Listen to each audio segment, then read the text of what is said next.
корҳои сохтмонӣ дар майдони Истиқлол бо вусъат ҷараён дорад. Корҳои бунёдӣ дар ин иншооти муҳим 10 июли соли 2020 шурӯъ шуд. масоҳати умумии майдони Истиқлол 30 гектар буда 2,7 гектарашро макони баргузории чорабиниҳои сиёсӣ ташкил медиҳад. иншоот аз минбар, дарвозаи марказӣ, дарвозаҳои шимолию ҷанубӣ, фаввораҳо, шаршара, деворнигора, айвончаҳо, майдони баргузории раҳпаймоиҳо, гулгашт, ҳавзҳои декоративӣ бо наҳрҳо, таваққуфгоҳҳо ва ғайра иборат мебошад. баландии рамзи Истиқлол ва озодӣ ки дар маркази майдон ҷойгир мешавад 121 метр буда, қисми поёнии он 30 метр ва қисми болоиаш 91 метрро ташкил медиҳад ки он рамзи сисолагии Истиқлол ва дар соли 1991 асри гузашта ба даст овардани Истиқлолро ифода менамояд. майдони Истиқлол бо маҷмӯаи меъмории рамзи Истиқлол ва озодӣ муҳташамтарин иншооти асосии ҷашнӣ дар мамлакат маҳсуб мешавад ки бахшида ба сисолагии Истиқлоли давлатии ҷумҳурии Тоҷикистон дар шаҳри Душанбе тибқи нақша соли 2021 мавриди истифода қарор мегирад. ҷараёни бунёди майдони Истиқлол таҳти назорати доимии президенти ҷумҳурии Тоҷикистон муҳтарам Эмомалӣ Раҳмон қарор дорад. аз ин рӯ пешвои миллат муҳтарам Эмомалӣ Раҳмон зимни шиносоӣ бо ҷараёни корҳои сохтмонӣ таваҷҷӯҳи роҳбарияти мақомоти иҷроияи ҳокимияти давлатии шаҳри Душанберо ба сифатнокӣ ва моҳлати иҷрои корҳо, масъолаи сохтмонӣ ва вусъат бахшидани дигар тадбирҳои ободонӣ вобаста ба бунёди он ҷалб намуданд. дар сохтмони рамзи Истиқлол бар иловаи ширкатҳои хориҷӣ, корхонаҳои ватанӣ ҳам ҷалб гардиданд ки яке аз онҳо ҷамъияти дорои масъулияташ маҳдуди Рухом мебошад. ҷамъияти дорои масъулияташ маҳдуди Рухом зерпудратчии марҳилаи дуюми бунёди рамзи Истиқлол ва озодӣ буда иҷрокунандаи корҳои қисмати минбар ва нигористон мебошад. дар ин замина ёдрас мекунем ки самти асосии фаъолияти кории ҷамъияти дорои масъулияташ маҳдуди Рухом ин омӯзишу коркард ва истеҳсоли маҳсулот аз сангҳои рангаю ороишӣ ва маснуоти ҳунарҳои мардумӣ мебошад. ин ширкати ватанӣ нигористони қисмати пеши рамзи Истиқлолро бо кошинкории сангҳо ва ё ба истилоҳ мозаикаи сангӣ ороиш медиҳад. кошинкории сангӣ деворайро мегӯянд ки аз сангрезаҳои гуногун шаклу ранг сохта мешавад. ҳамин тавр мувофиқи лоиҳаи бунёди рамзи Истиқлол ва озодӣ деворҳои қисмати пеши нигористон бо баландии 7 метр аз кошинкории сангҳо таркиб меёбанд.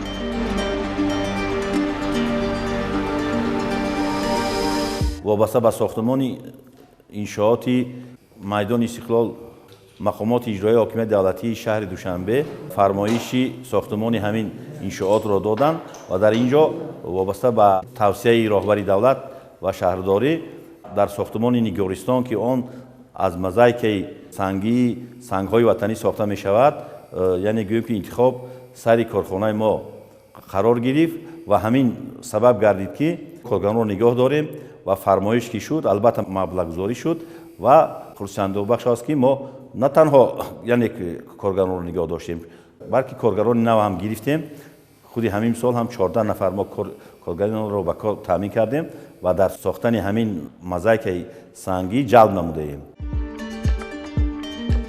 марҳилаи аввали ҷараёни истеҳсолот дар ҷамъияти дорои масъулияташ маҳдуди Рухом аз харидорӣ ва ворид кардани сангҳои гуногунранги ҳаҷман калон оғоз мешавад. сангҳои махсуси мухталиф ки аз конҳои кишвари азизамон истихроҷ мешаванд дар олам ба гурӯҳи сангҳои нодир шомил буда аз лиҳози сифат ҳам навъи аъло дониста мешаванд. сангҳо дар саҳни ҳавлии сехи истеҳсолии корхона воқеъ дар минтақаи Лучоб ки он соли 2008 таъсис дода шуд тавассути дастгоҳҳои нави замонавӣ аз андозаи калон ба андозаи хурдтарин бурида мешаванд.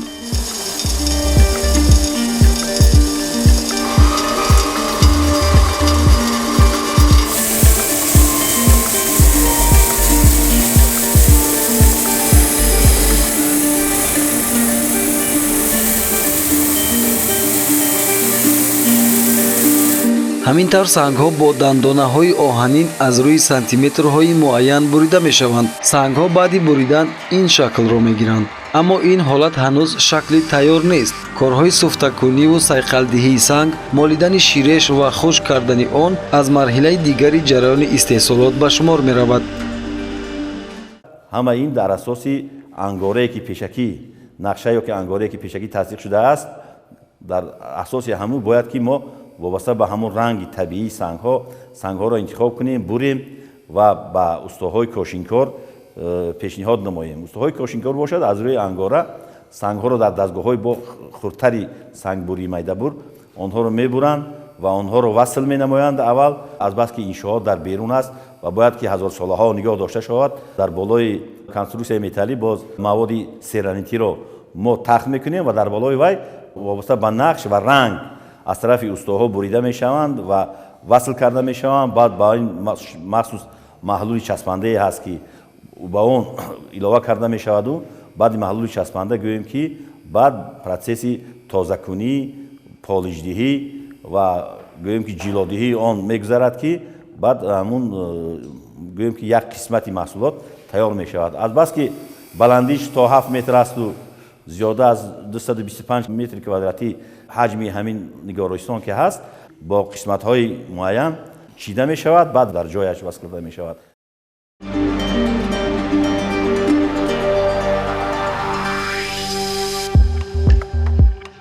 намунаи тасдиқгардидаи кошинкории сангҳо ҳамин аст. аммо то омода шудани ин девораи пурнақшу ранг устоҳои кошинкор корҳои зиёдеро ба анҷом мерасонанд. онҳо аз рӯи лоиҳа ва муқаррароти ангоравӣ сангҳои гуногунранг ва ҳаҷму андозаи мутобиқро дар рӯи қолаб ҷогузорӣ мекунанд. ҳар санги ороишӣ бо андозагирӣ ва буридан дар ҷои худ гузошта мешавад.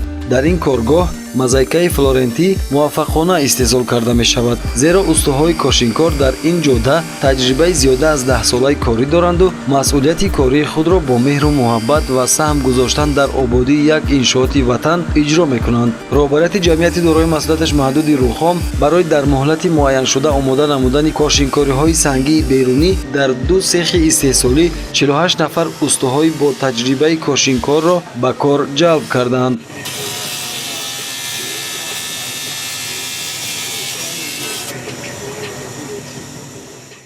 зиёда аз 12 сол шуд дар ин корхона кор фаъолият мекунам. корҳои мо ба ҳам бисёртар ваёшон стикошон бояд ҷавз биёянд.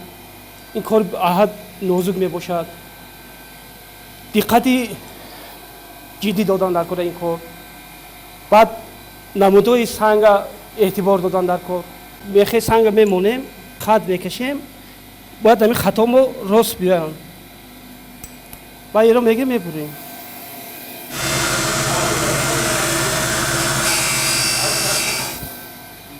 баъди буридан мегирем ҷобаҷо мекунем. ба ҳамин ваёш хатош аҳамияти ҷиддӣ додан дар кор аст. ин кор бисёр асаби оромро талаб мекунад. ина мо санги офӣ дорем. ин санги асхарангон мебурем. иро инаш ҳам офид мебошад, инаш албадахшон мебурем. инам офидам. офидаи чанд намуд мебошанд. лазури дорем. сангҳои маҳаллии худомо. мо ифтихор мекунем ки ин корҳои мо ба маҷмӯи Истиқлол бурда мешавад ва як ҳиссиёти баланд кати кор фаъолият мекунем.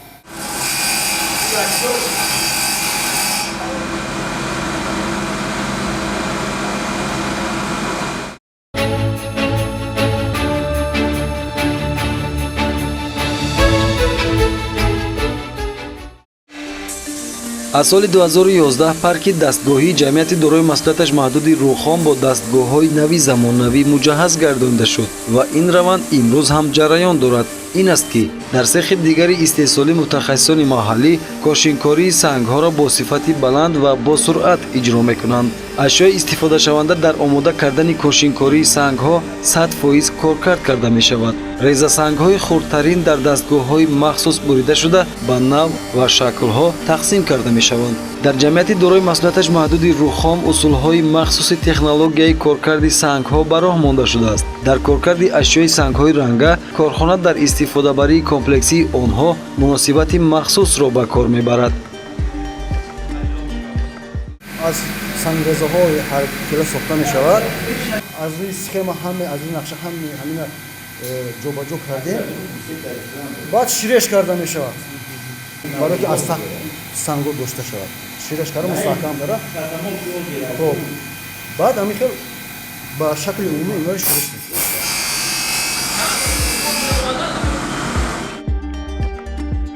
кормандон дар 2 баст бо тамоми нерӯ фаъолият доранд. баъд аз ширешмолии умумӣ корҳои суфтакунонии кошинкори сангӣ ҷараён мегирад. вақте кошинкори сангӣ омода шуд, он ба майдони Истиқлол интиқол дода мешавад. дар марҳилаи ниҳоӣ кошинкори сангӣ дар девори нигористони рамзи истиқлол ва озодӣ насб карда мешавад.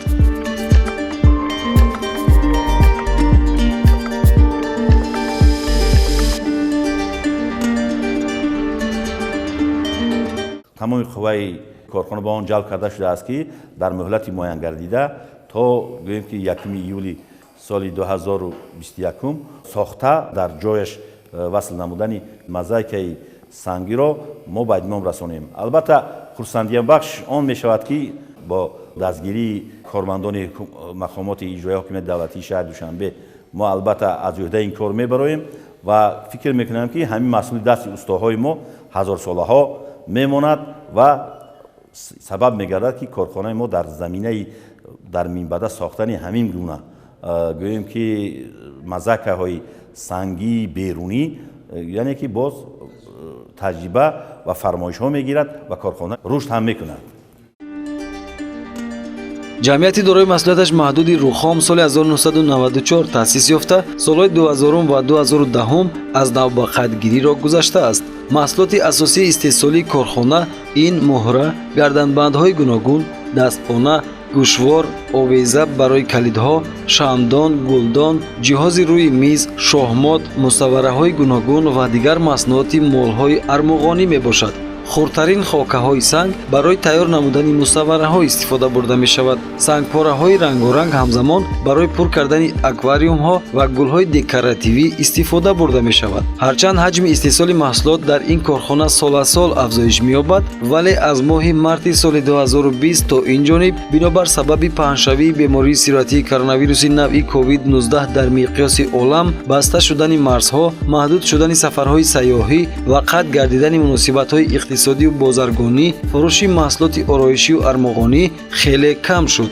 чунки бештари харидорони маҳсулоти ҷамъияти дорои маслиҳаташ маҳдуди Рухом ин сайёҳон мебошанд. дар ҳар сурат имрӯз ҷамъияти мазкур дар умум 85 нафарро бо ҷойи кор таъмин кардааст ки аксари мутахассисон ихтисоси геологӣ доранд. корхона дар самти дастгирии рушди ҳунарҳои дастӣ дар Тоҷикистон корҳои зиёдеро амалӣ менамояд. соли 2006 корхона аъзои Ассотсиатсияи Осиёи Миёнагӣ оид ба дастгирии ҳунарҳои мардумӣ гардидааст. ҷамъияти дорои маслиҳаташ маҳдуди Рухом ҳамвора дар муддати 9 соли охир дар номгӯи маснуоти ҳунарҳои мардумӣ соҳибкори беҳтарини шаҳри Душанбе дониста шудааст. коргоҳи мазкур дар озмуни коркарди сангҳои ороишӣ ва ранга миёни корхонаҳои шаҳрӣ ва ҷумҳуриявӣ сазовори ҷойи якум гашта бо диплому тӯҳфаҳои хотиравӣ қадрдонӣ гардидааст. дурнамои ҷамъияти дорои маслиҳаташ маҳдуди Рухом дар самти коркарди сангҳои қиматбаҳо, истифодаи технологияи муосир, ташкил намудани бахши алоҳидаи истеҳсолӣ оид ба истеҳсоли армуғонҳои сангӣ, дар композитсияи сангу металлҳои қиматбаҳо ва ташкили шабакаи фурӯши онҳо, аз ҳисоби санги мармари баландсифат тақвият додани маҳсулоти ҳайкалтарошӣ ва муҷассамасозӣ, татбиқи дастовардҳои нави технологӣ дар бахши коркарди сангҳо ва дигар молу маснуоти эҷоди ҳунарҳои мардумӣ мебошад.